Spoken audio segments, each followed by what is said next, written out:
দাদার দেশের মানুষই দাদাকে মানে না, অলরেডি বাবরি মসজিদ বানানো আরম্ভ হয়ে গেছে। আমেরিকা যে শুল্ক চাপিয়েছে দাদাদের উপরে, দাদার আমার মনে হয় ধুতি খুলে যাচ্ছে। দাদার আপনাদেরকে নিয়ে ভাববে না। আন্তর্জাতিক অপরাধ ট্রাইব্যুনালে অলরেডি শেখ হাসিনার নামে যে রায় এসেছে, দাদার মাথা এখন অলরেডি খারাপ। ওদিকে আমেরিকা যে রিপোর্ট দিল ওটা তো বানানো রিপোর্ট না, ওরা এমনি আমাদের পক্ষে না, তারপরেও রিপোর্টটা যেহেতু দিয়েছে, আপনি বলেন বাস্তবতা এখন কোন জায়গায়? আমি যে কথা বলছি আন্দাজেন আমার পেছনে দলিল আছে। সবাই আহ্বান জানাচ্ছে, দাবি জানাচ্ছে, আরজি করছে রাষ্ট্রের কাছে, অথচ রাষ্ট্রের দায়িত্বে যারা বসে আছে এখনো পর্যন্ত 1628 জন। এই দায়িত্বশীল মানুষগুলোর দিকে তাকান, তাদের অধিকাংশ গুলো আল্লাহর কোরআন এ জমিনে কায়েম হোক এটা চাই না। অথচ কোরআন কায়েম করা লাগবে এরকম আয়াত আছে কোরআনে। কত জায়গায় বললাম? 918 জায়গায়। কাদিয়ানীরা মাত্র একটা আয়াতের 4 ভাগের 1 ভাগ মানে না। এদের কাফের বানাতে আপনি সব এক জায়গায় হয়ে যাদের কাছে দাবি জানাচ্ছেন, তারা তো 918 আয়াত মানে না। ওরা জীবনে মনে মনে শুনি আর হাসে যে কি গো, ওরা কতটুকু মানি না, এতে ওরা কাফের। আর আমরা এতগুলো মানি না, আর আমাদের কাছে দাবি জানায়, আমরা তো কাফেরের বাপ। এই জন্যে আমরা চাচ্ছি যাদের কাছে এতদিন আমরা দাবি জানিয়েছি যে আপনারা লিখিত দেন কলম দিয়ে যে কাদিয়ানীরা কাফের, আগামীর বাংলাদেশে আর এই সিস্টেম থাকবে না। ওই কলমের মালিক এবার মুসলমানেরা হবে, মুসলমানেরা রায় লিখবে। আমি যেমন শুধু গ্রামে শুধু ফতোয়া দিয়ে শেষ করে দিয়েছিলাম, কার্যকর করতে পারি নাই, কিন্তু এবার যেহেতু আমরা লেগেছি, আল্লাহর কসম করে বলছি দেশের যা অবস্থা, ও জাতির লোকেরা, যেহেতু অন্য এখনো 7টা দল বাকি আছে, এদের তো 100 ভাগের 2 ভাগ ভোট হলেও আছে নাকি? এক কথা বলেন না কেন? এক চরমনাই পীরের, আল্লামা মামুনুল হকের, আরো যারা 6টা, আপনি হিসাব করে বলেন এদের যদি 100 ভাগের 10 ভাগ ভোটও সারা বাংলাদেশ মিলে হয়, এদিকে 50, ওদিকে 10, আর ওইদিকে 54। সমীকরণ মিলিয়ে এই জন্যই তো অনেকে তালগোল পাকিয়ে ফেলছে। এই জায়গাতে একটা রাজনীতি করার জন্য ম্যাডাম খালেদা জিয়ার এই অসুস্থতাকে অনেকে কাজে লাগিয়ে নির্বাচন করে এতদিন যারা জিকির করত তারা এখন বলছে এটা পিছিয়ে দিন।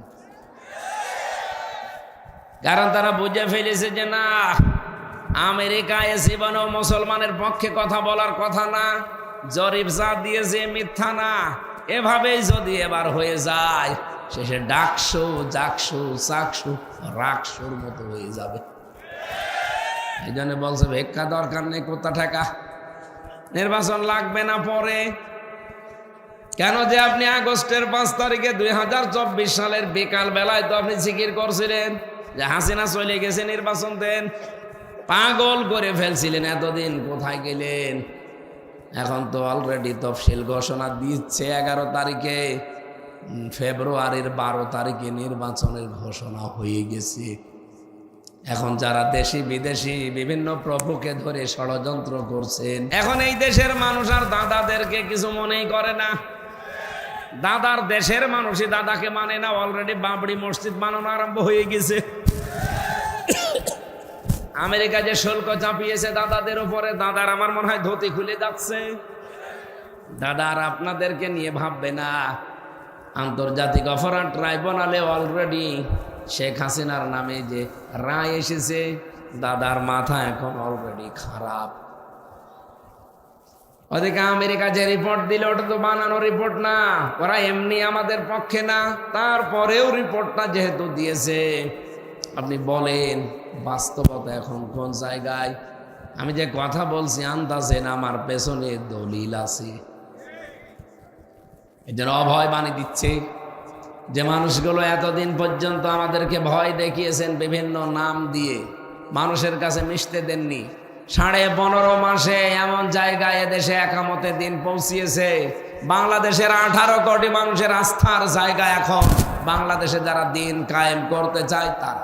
কারো মেয়ে বিয়ে হয় না, কোথায় যাবেন চলেন? একামতে দিনের কর্মীরা আছে।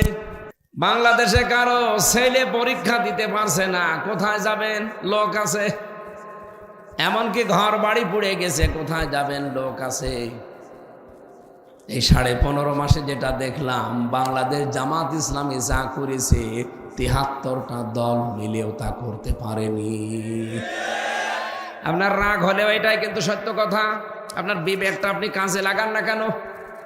আপনি দল করেন তাই বলে অন্ধভাবে করবেন? অন্ধভাবে কাউকে মেনে চলা এটা তো কাফেরদের অভ্যাস। আপনি কি কাফের? বলেন। এই যে অন্ধভাবে কাউকে মেনে চলা এই অভ্যাস কাদের? 4 জায়গায় আছে কোরআনে।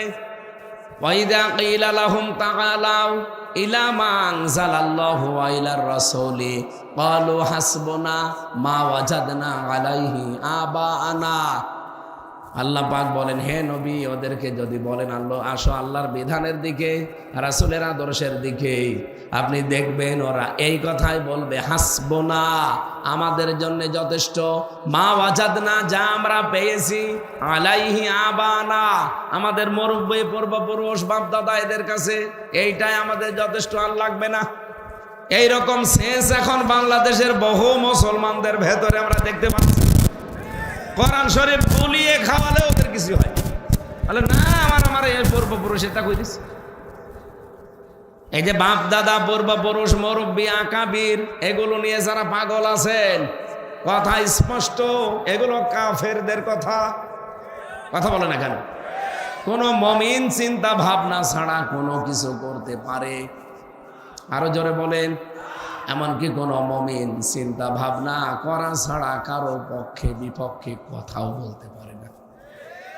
একটা মানুষ আল্লাহর কাছে আমাদের প্রথম শব্দ ছিল আফাকিন আসিম, ঘোর মিথ্যাবাদী হওয়ার জন্য যথেষ্ট। যা শোনে চিন্তা ভাবনা করা ছাড়া, যাচাই বাছাই করা ছাড়া তাই বলতে থাকে। এটা বাংলাদেশে যারা একামতে দিন কায়েম করতে চায় এদের পেছনে সবচাইতে বেশি এই তহমতটা লাগানো হয়েছিল যে এদের আকীদা ঠিক নেই। আমি কি বেশি বললাম? এ বাংলাদেশে এই করে করে আমাদেরকে জনগণ থেকে বিচ্ছিন্ন যারা রেখেছিল, পারছে তারা আজ ছেলে কি জরুরি কাজ হবে? বসো বসো, তাড়াতাড়ি বসো। শুধু পেশাব পায়খানা ছাড়া বাইরে কেউ যাবেন না, যদি যান আপনার খবর আছে। নাটোরবাসী একটু খেয়াল করে শুনবেন, যারা আজকে আলোচনা করতে এসেছি আমাদের দায়িত্ব পৌঁছিয়ে দেওয়া, কিন্তু হিসাব নেওয়ার দায়িত্ব আমাদের না। যদি হিসাব নেওয়ার দায়িত্ব আল্লাহ আমাদের দিত, আল্লাহর কসম বাংলাদেশে আমরা 5 দিনে ঠিক করে ফেলতাম। এই জন্য যাদের হিসাব দেওয়ার কোনো চিন্তা ভাবনা নেই তারা তো আমাদের দেখতেই পারে না। আজ তাদের বিশ্বাস হয়ে গেছে আমরা যা করে খাই, এরা যদি আসে আমাদের সব বন্ধ করে দেবে। কুষ্টিয়াতে আমাকে অনেকে বলছে, হুজুর যদি আসেন সবই যদি বন্ধ হয়ে যায় কি করে খাবো? যে করে খাবেন আপনার কাজ আমি দেব। আপনি যে ধান্দাবাজি চান্দাবাজি করে খান মনে করছেন ওইটাই কাজ। এমনকি যে কোরআন শরীফ আমার সামনে, আমার কুষ্টিয়ার বুকে একজনের অনেক টাকা ঋণী ছিল। ওই আগস্টের 5 তারিখের পরে এই 15.5 মাসে সে চাঁদা তুলে ঋণ শোধ দিয়ে এখন কয়েক কোটি টাকার মালিক। চাঁদা তুলে ঋণ পরিশোধ করে। বলেন তো, যে চাঁদা তুললেন এইটা কি আর একটা ঋণ না? বলেন বলেন। কুকুরের প্রসাব যদি কেউ নিজের প্রসাব দিয়ে পাক করে জীবনে পাক হবে? আপনি তো ওই করছেন।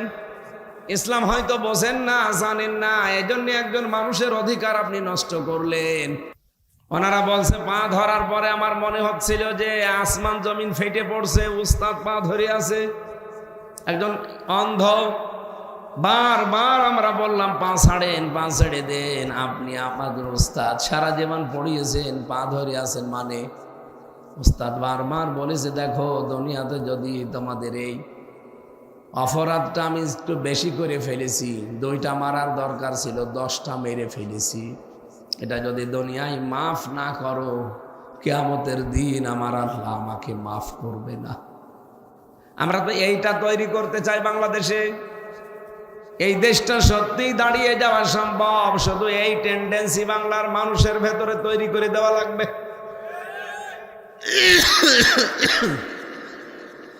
এই ছোট বয়সে তো পৃথিবীর কম দেশে যাইনি, বহু দেশে আমি ঘুরেছি। ওই দেশগুলোর পর্যবেক্ষণ করলাম যে তারা আজ বিশ্বের বুকে উন্নত কেন, তারা দাঁড়িয়ে গেছে কেন। এই জনগণের ভেতরে এই টেন্ডেন্সিটা তারা পয়দা করে দিয়েছে যে এইটাই শেষ না, আর একটা কিন্তু আছে, জবাব দেওয়ার জায়গা। এই টেন্ডেন্সি যত বেশি তৈরি হবে এই দেশ তত তাড়াতাড়ি দাঁড়াবে। এই জন্য আমাদের দায়িত্ব শুধু প্রচার করা, আমাদের দায়িত্ব হিসাব নেওয়া না। হিসাব নেওয়ার দায়িত্ব কার? আরো জোরে বলেন। এবার যারা আপনারা শুনতেই এসেছেন, এটা তো গেল যারা আসে নাই, আমরা যারা এসেছি বলতে। এবার যারা এসেছেন শ্রোতা, তাদের দায়িত্ব কি? কথা বুঝতেছেন? আজকের তেলাওয়াত কিন্তু আয়াতে আপনাদের দায়িত্বগুলো আমি বলবো। এবার সূরা আনফাল ৭৫টা আয়াত আছে, মদিনায় নাজিল হয়েছে, মাত্র একটা আয়াত পড়েছি। কয়টা? ২ নাম্বার আয়াত। এখান থেকে আমরা তাফসীর আকারে কথা বলতে চাই, আল্লাহ যেন তৌফিক দেন, বলেন আমিন। আল্লাহ বলেন, আমার দৃষ্টিতে এই পৃথিবীতে সবাই মুমিন না, আমার দৃষ্টিতে মুমিন তারা। এই আয়াতটার ব্যাখ্যা করতে গিয়ে সূরা মুমিনুনের ভেতরে আমি তাফসীর পড়তে গিয়ে দেখি আল্লাহ পাক মুমিনদের মর্যাদা সম্মান বর্ণনা করতে করতে এমন শব্দ চয়ন করেছেন, তিনি বলেন কদ আফলাহাল মুমিনুন, মুমিন যারা তারা সফল হয়ে গেছে। তারা সফল হবে না, হয়ে গেছে। এখান থেকে আমি একটা উদাহরণ বের করলাম। এই বাংলাদেশে বহু মানুষ সফলতা কি বিফলতা কি এটা জানে না। এই জন্য সফলতাকে মনে করে বিফলতা, বিফলতাকে মনে করে সফলতা। এটার বাংলা বললে হয় সহজভাবে লাভ এবং ক্ষতি। লাভকে আমরা অনেকেই ক্ষতি মনে করি, ক্ষতিকে আমরা অনেকে লাভ মনে করি। মনে করেন আব্দুল হাকিম, উনি পরীক্ষা দিচ্ছে, ম্যাট্রিক পরীক্ষা দিচ্ছে, একেবারে কড়াকড়ি চলছে, তারপরেও কিছু লেখে নাই, একেবারে সাদা খাতা, শুধু রোল নাম্বার আর নিজের নাম লিখে হেড স্যারের কাছে বলছে নেন। স্যার বলছে কিছুই তো লেখো নাই। আব্দুল হাকিম ডাক দিয়ে বলে, স্যার কিছু লিখি নাই, তাতে কি হয়েছে? আমি কিন্তু মার্কস চাই 90, 100-র ভেতরে আমি 90 চাই। স্যার বলছে কিছু লেখো নাই, 90 কি দিয়ে দেব? উনি বলছে আমার মাজার দিকে তাকান। এদিকে তাকিয়ে দেখছেন নল। নল চেনেন? রাজশাহী নাটোরের মানুষ তো নলের সাথে পরিচিত। নল মাজায় দেখে স্যার বলছে, বাবা তুই বাড়ি চলে যা, তোর নাম্বার বাড়ি পৌঁছিয়ে যাবে। পরীক্ষার রেজাল্ট যেদিন বের হয়েছে, ওই দিন রেজাল্ট দেখে 100-র ভেতরে পেয়েছে 90। ওনার মা বাবা খুশি, ওনার বন্ধু বান্ধব ভাই বোন যা আছে সবাই খুশি, এমনকি ওনার প্রেমিকাও খুশি। চিন্তা করছে, আল্লাহ ভালো লোকই ধরেছি, জীবনে কোনোদিন লেখাপড়া যায় না, শুনলাম যে খাতা জমা দিয়েছে, এরপরেও 100-র ভেতরে 90, এর দিয়ে কাজ হবে। নাটোরবাসী, আমি শুধু হাসির জন্য বলি নাই, ওনার নামটা এমনিতে ধরলাম তাই। তামাম পৃথিবীর সব মানুষ যদি বলে আব্দুল হাকিম সফল, আপনার বিবেক থাকলে আপনি বলা লাগবে উনি বিফল। এই কথা বলেন না কেন? অথচ নাম্বার পেয়েছে কত? 90 পেলে কি বিফল না সফল? কেন বিফল বলছি? কিছু লেখে নাই। ডক্টর মের নুরুল ইসলাম, উনিও পরীক্ষা দিয়েছে, কারো কাছে দেখে না, কাউকে দেখায়ও না, যতটুকু যোগ্যতা আছে ঠিক অতটুকুই লিখেছে। পরবর্তীতে রেজাল্ট বের হওয়ার পরে দেখা গেল পেয়েছে মাত্র 33। ওনার মা বাবা নারাজ, ওনার ভাই বোনারা সবাই বলছে কি হবে তোরে দিয়ে, এত কষ্ট করে লেখাপড়া করালাম, 100-র ভেতরে আব্দুল হাকিম 90 পাই, আর তুই 33, তোরে দিয়ে কিচ্ছু হবে না। তামাম পৃথিবীর সব মানুষ যদি বলে নুরুল ইসলাম বিফল, বিবেক থাকলে আপনার বলা লাগবে সফল।